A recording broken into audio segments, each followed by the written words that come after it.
गुरुर्ब्रह्मा गुरुर्विष्णू गुरुर्देवो महेश्वरा गुरुर साक्षात परब्रह्म तस्मै श्री गुरुवे. सद्गुरूला स्मरून, गुरु परंपरेला स्मरून आपण दररोज इथं साधना करतो. This is the process of transformation. Transformation from brute to man, man to good man and good man to God. असा हा चैतन्याचा प्रवास फक्त साधनेपुरता मर्यादित नाही. सकाळी साधना, दिवसभर सेवा आणि रात्री झोपायच्या आधी सत्संग म्हणजे समर्पण. तन मन धन जो कुछ है सब तेरा, तेरा तुझको अर्पण क्या लागे है मेरा. हा भाव घेऊन जेव्हा आपण झोपतो, विश्व शांतीसाठी जेव्हा आपले 12 श्वास समर्पित करतो, त्या श्वासामध्येच तुमच्यातलं दातृत्व जागृत होतं, देण्याची इच्छा जागृत होते. तुम्ही विश्व शांतीसाठी काय योगदान देत आहात? तर मी माझ्या झोपायच्या आधीचे कॉन्शियस 12 श्वास मी विश्व शांतीसाठी देतोय. आणि हे आपलं विश्व शांतीचं मिशन हे माझं नाहीये, हे माझ्या गुरु परंपरेचं मिशन आहे. हे माझ्या ज्ञानोबा माऊलींचं मिशन आहे. हे माझ्या जनार्दनांच्या नाथांचं मिशन आहे. हे बाबाजींच्या तुकोबाचं मिशन आहे. आणि हेच मिशन घेऊन आपण या चैतन्याच्या मार्गावर नीतीने, धर्माने, धैर्याने, निष्ठेने सतत अभ्यास बनत बन जाय. खूप बोभाटा करायची गरज नाही. मी ह्याव करतो, मी त्याव करतो, मी असं करतो, मी तसं करतो. हो, हे असं सांगण्यामध्ये काही काहींना फुशारकी वाटते. पण मी तुम्हाला सांगतो, बीज शांतपणे त्या सुपीक मातीत स्वतःला पुरून घेतं. काहीही प्रचार आणि कुठलीही दवंडी न पेटवता मग त्याच्यात ट्रान्सफॉर्मेशन होतं. सूर्य ज्यावेळेस दररोज सकाळी पूर्वेला उगवतो, त्यावेळेस काही तो ढोल ताशे वाजवत नाहीत की मी उगवतोय, उठा रे सगळ्यांनी, उठा रे, मी आलोय, उठा रे. नाही, तो शांतपणे त्याचा उगवतो. नदी कुठे पोस्टर लावत नाही वळणावर की मी येते. ती तिचं वाहण्याचं कार्य करते. अगदी तसंच प्रत्येक साधकाने इथं येऊन साधना, सेवा, सत्संग, साधनेमध्ये आपण स्वतःच्या आत पाहतो, आपण स्वतःला पाहतो, मनाला साक्षी भावाने पाहतो. शरीरात होणाऱ्या हालचालींकडे जो पाहणारा आहे तो मी आहे. हे शरीर म्हणजे मी नाही, हे मन म्हणजे सुद्धा मी नाही. शरीर आणि मनाच्या पलीकडे जो साक्षी आहे, जो शरीरात होणाऱ्या कुठेतरी दुखतोय, कुठेतरी मुंग्या येत आहेत, मनात कुठून तरी विचार येतोय आणि तो विचार कुठेतरीच भरकटून घेऊन जातोय, त्या विचाराकडे बघणारा मी आहे. जसं एखाद्या नदीत पडलेलं पान वाहतय आणि त्या नदीच्या किनाऱ्यावर मी बसून त्या पानाकडे पाहतोय, अगदी तसंच येणाऱ्या प्रत्येक विचाराला स्वतःची एनर्जी न पुरवता जसा आला तसा गेला, या भावनेने म्हणजे साक्षी भावनेने त्या विचारांकडे बघणं, यालाच म्हणतात मेडिटेशन. आणि आपण हे फासफूस करतो म्हणजे मेडिटेशन नाही, ही तर ब्रह्मक्रिया आहे. मग मेडिटेशन काय आहे? फासफूस केल्यानंतर, जसं दही घुसळल्यानंतर जसं नवनीत बाहेर येतं, अगदी तसंच जेव्हा तुम्ही फासफूस करतात त्याच्यानंतर तुमचा श्वास शांत, लयबद्ध, आणि त्या शांत आणि लयबद्ध श्वासावर तुमचं मन कसं शांत आणि निवांत होतंय, त्याच्याकडे मी पाहतोय, याला म्हणायचं मेडिटेशन. फासफूस करणं म्हणजे मेडिटेशन नव्हे. पण फासफूस करण्याची क्रिया जर घुसळलं नाही, दही घुसळलं नाही, तर जसं नवनीत म्हणजे लोणी बाहेर येत नाही, अगदी तसंच, अगदी तसंच तुम्ही फासफूस केल्याशिवाय तुम्हाला त्या महाशांतीचा अनुभव येत नाही. आणि माझ्या सद्गुरु परंपरेचा हाच प्रयत्न आहे की तुम्हाला त्या शांतीचा अनुभव यावा. आणि एकदा का या शांतीची चटक लागली, एकदा का या शांतीचं व्यसन लागलं का, मी तुम्हाला सांगतो, दारूच्या व्यसनापेक्षाही खतरनाक व्यसन येईल. तुम्हाला त्या शांतीत आणि त्या आनंदात रममान व्हायला आवडतं. आणि मग तुम्ही तुम्ही आपोआपच तुम्हाला वेळ निघायला लागतो. आता तुम्हाला सकाळी यायला वेळ काढावा लागतो. मी तुम्हाला सांगतो, वेळ काढावा लागणं आणि वेळ आपोआप निघणं याच्यात खूप फरक आहे. मी तुम्हाला प्रॉमिस करतो, मी तुम्हाला वचन देतो, तुम्ही 3 महिने अतिशय अतिशय, मी सांगतो म्हणून ब्रह्मक्रिया करू नका. ब्रह्मज्ञानाने युक्त ब्रह्मक्रिया मी सांगतो म्हणून करू नका. तुम्हाला 3 महिन्याचं चॅलेंज घेतलं पाहिजे की मी 3 महिने एकही दिवस ड्रॉप न करता दररोज हा प्राणायाम, ही ब्रह्मक्रिया, हे ब्रह्मज्ञान माझ्या जीवनात उतरवण्याचा प्रयत्न करत आहे. आणि हा संकल्प दररोज घ्या. आणि 3 महिन्यात, 3 महिन्याचं सोडून द्या, दररोज लिहा की आज माझ्यात काय भौतिक बदल झाला, आज माझ्यात काय मानसिक बदल झाला. लिहा, तुमच्या वहीत लिहा. कोणाला सांगायला जाऊ नका, कोणाला सांगायला जाऊ नका. 3 महिन्यात आपोआप आपोआप तुमचेच मित्र, तुमचेच फॅमिली मेंबर्स तुम्हाला सांगायला लागतील की अहो तुमच्यात परिवर्तन झालंय. आणि म्हणून हा परिवर्तनाचा मार्ग आहे. करंट सिच्युएशन मधून डिझायर्ड सिच्युएशन मध्ये जाण्याचा मार्ग आहे. मी तुम्हाला इथे येताना काहीच आणायला सांगत नाही, फक्त विनंती करतो की येताना तुमचं मन सोबत घेऊन या, तुमचा भाव सोबत घेऊन या, तुमच्या भावना सोबत घेऊन या. पण अनेक लोक शरीराने तर इथे येतात, पण मन मात्र, बायको काय करत असेल, आज ब्रेकफास्टला काय मिळेल, डिवाइन कॅफेमध्ये काही बनलं असेल का, आज तो येणार आहे का, आज तो जाणार आहे का, आज का त्याची सुट्टी आहे, आज का तो नोकरीवर आलेला नाही, आज का त्याला मला पैसे द्यायचे, आज का तो मला फोन करेल. मन से बड़ा बहुरूपी न कोई, पल पल रचता स्वांग निराले, माया ममता में उलझा रहे वो, पड़ जाए जो मन के पाले. मन के बहकावे में न आ, मन राह भुलाए भ्रम में डाले. तू इस मन का दास न बन, इस मन को अपना दास बना ले. आणि म्हणून ही साधना मनाचा दास बनून जगायला शिकवत नाही, तर मनाचा बॉस बनायला शिकवते.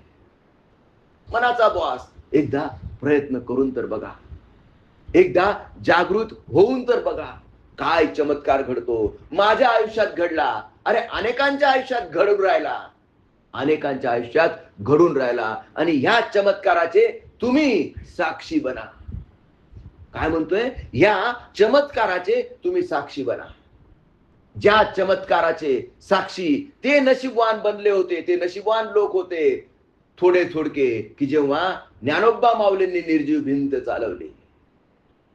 आजही आपण विश्वास ठेवतो, अगदी तसाच चमत्कार इथं होताना तुम्ही प्रत्यक्ष अनुभवा. हा चमत्कार मी करत नाही, चुकून तुमचा गैरसमज होईल. हा चमत्कार माझ्या गुरु परंपरेने होतोय. इथं गुरु बनून एकमेकांवर गुरगुरणारे चौकात चौकात भेटतील. तुम्ही माझ्याकडे कोणत्या नजरेने पाहत आहात, मला काय समजत आहात, मला माहित नाही.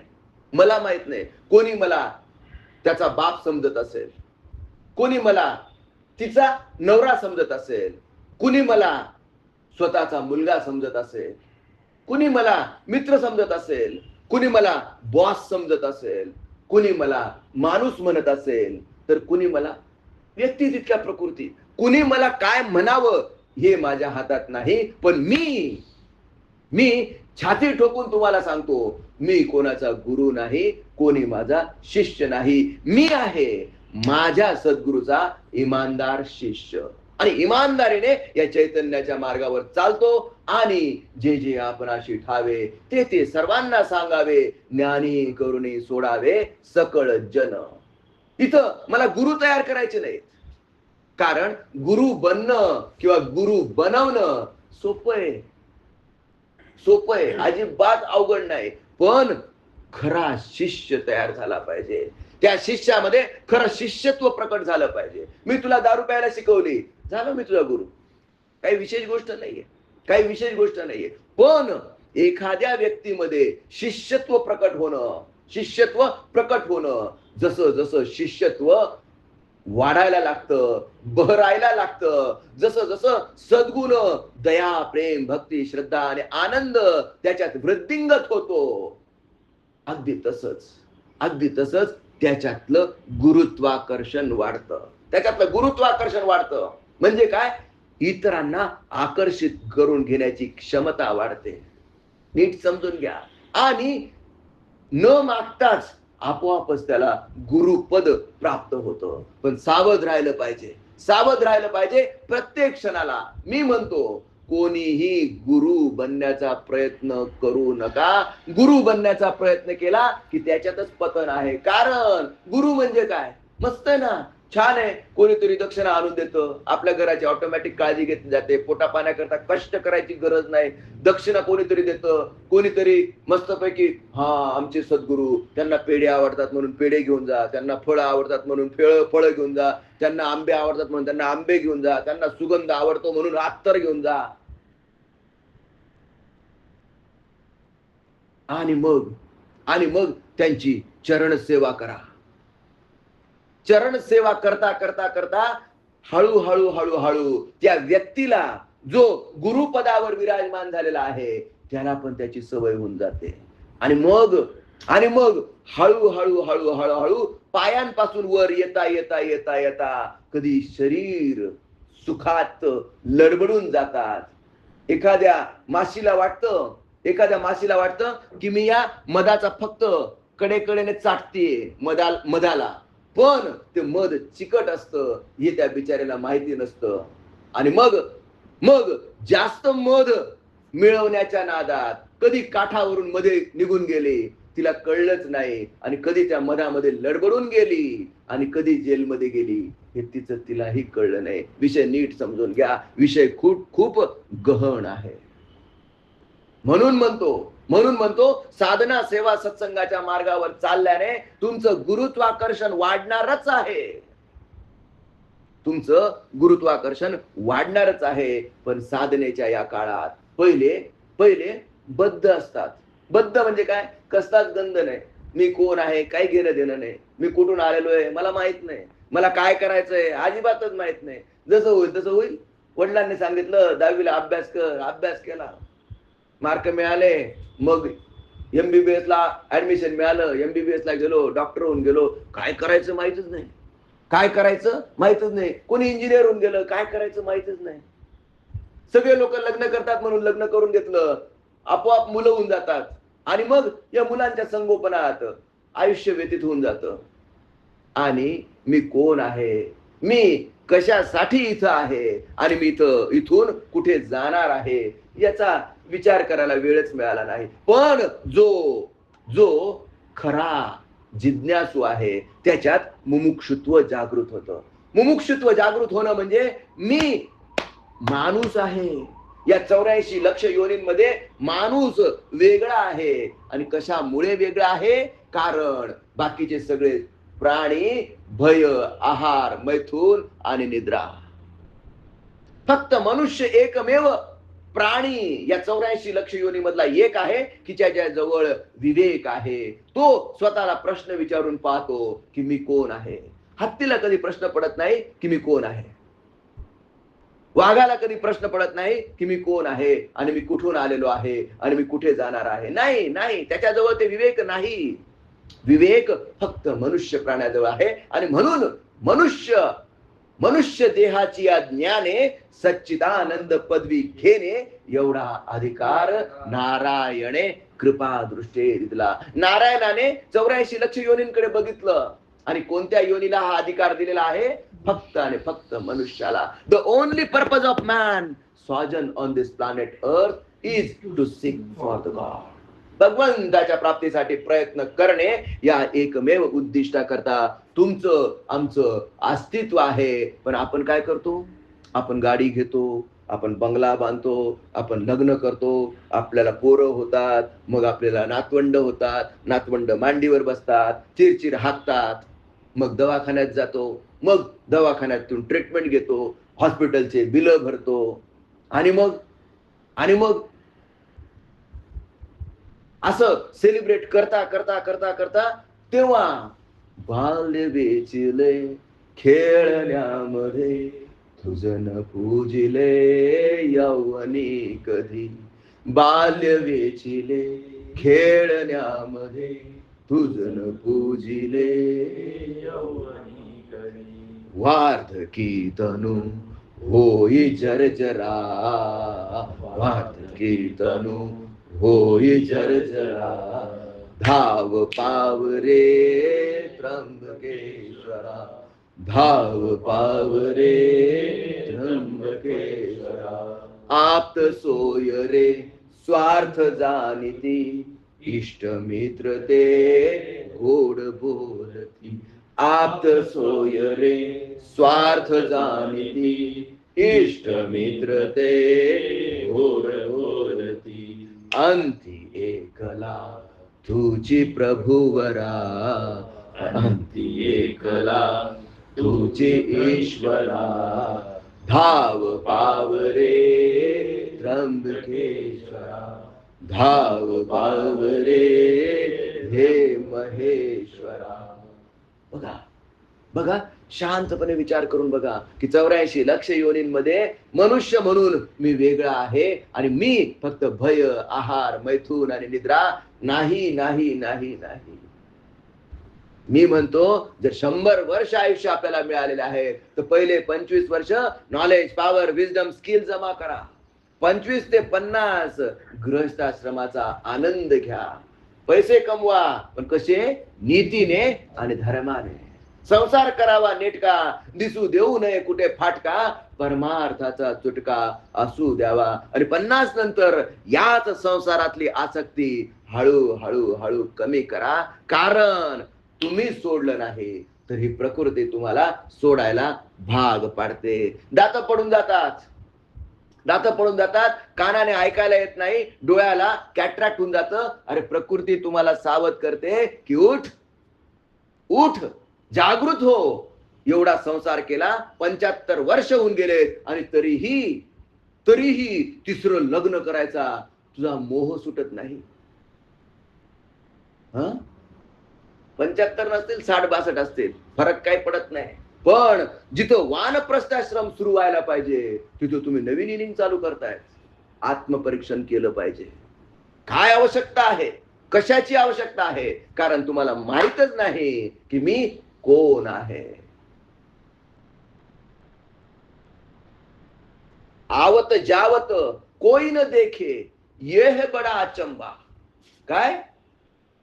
पंचतत्व की काया नगरी, पंचतत्व की काया नगरी, बीज पवन का खंबा.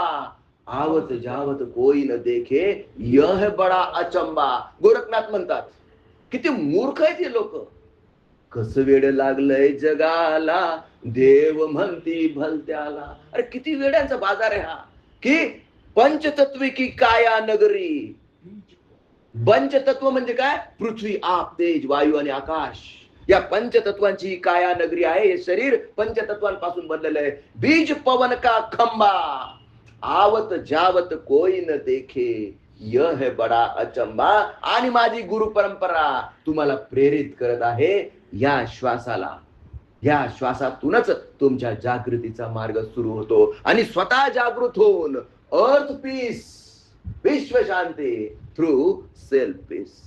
या शांतीची आणि या आनंदाची फळं तुम्ही स्वतः चाखा, स्वतः जागृत व्हा. तुमच्यात बद्ध असाल तर तुमच्यात जिज्ञासा आणि मुमुक्षुत्व जागृत झालं पाहिजे, आणि डेफिनेटली तुमच्यात ते मुमुक्षुत्व जागृत झालं म्हणूनच तुम्ही इथपर्यंत येऊन पोहोचलात. या चैतन्याच्या मार्गावर चालून तुमच्यात साधक निर्माण झाला पाहिजे, जो सतत या चैतन्याच्या मार्गावर चालण्यासाठी प्रेरित असतो, संकल्पित असतो.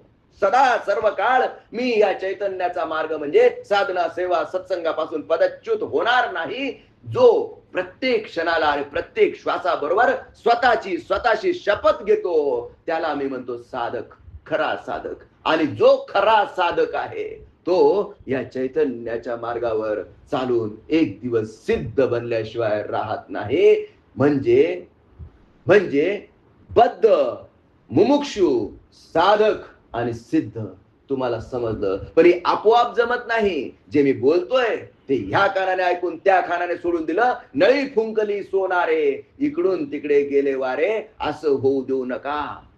जे माझे शब्द आहेत, हे माझे शब्द आहेत, माझ्या मुखातून निघत आहेत, आणि काही शब्द टोचत असतील, काही शब्द आवडत असतील. मी म्हणतो जे आवडतात त्यांनाच धरा, जे पटतात त्यांनाच स्वीकारा,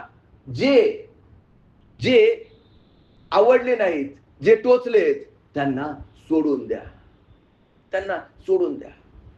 कारण माझ्या या शब्दांनी मला कुणाचीही हिंसा करायची नाही. माझा प्रयत्न आहे जागृत, आणि हे जागृती अभियान, जागृत करण्याचा हा माझा प्रयत्न फक्त माझ्या पुरता मर्यादित न ठेवता हा तुम्ही अंगीकारणं अपेक्षित आहे. तुमच्यामध्ये बद्धाकडून मुमुक्षत्वाकडून साधक आणि साधकातून सिद्धत्व प्राप्त करण्यासाठी, असं होण्यासाठी तुम्ही सतत प्रयत्नशील राहणं अपेक्षित आहे. 4 दिवस केलं आणि सोडून दिलं, अरे नाही, त्याच्याने होत नाही. आज पेरलं की उद्या त्याला फळ लागणं शक्य नाही. प्रकृतीचा नियम आहे, आणि म्हणून पूर्व कर्मांचा, संचित कर्मांचा डोंगर जाळून टाकल्याशिवाय तुमच्या समोर ते आत्मतत्व प्रकट होत नाही. पण ग्लिम्स ऑफ दॅट आत्मतत्व, एक त्याची झरोक्यातून, जसं खिडकीतून तो प्रकाश दिसतो, अगदी तसंच हा प्रकाश मी तुम्हाला दाखवण्याचा प्रयत्न करत आहे. पण चालावं तुम्हालाच लागेल. मी कोणाचा गुरु नाही, कोणी माझा शिष्य नाही, पण मी माझ्या सद्गुरूचा एक इमानदार शिष्य आहे. या साधना, सेवा, सत्संगाच्या म्हणजे डिवाइन पाथवर, या चैतन्याच्या मार्गावर चालणारा एक साधक. साधना करणं हे माझं काम. साधना, सेवा, सत्संगाच्या मार्गावर चालणं हे माझं काम. आणि याच्याने मला काय मिळालं? मी 20 वर्षापासून या रस्त्यावर चालत आहे, आणि मला काय मिळालं? भौतिक जीवनात समृद्धी, मानसिक जीवनात शांतता, आध्यात्मिक जीवनात परम आनंदाची मला प्राप्ती झाली. आधी केलं आणि मग सांगतोय. पटलं तर स्वीकारा, नाही पटलं तर द्या सोडून. श्री गुरुदेव दत्त.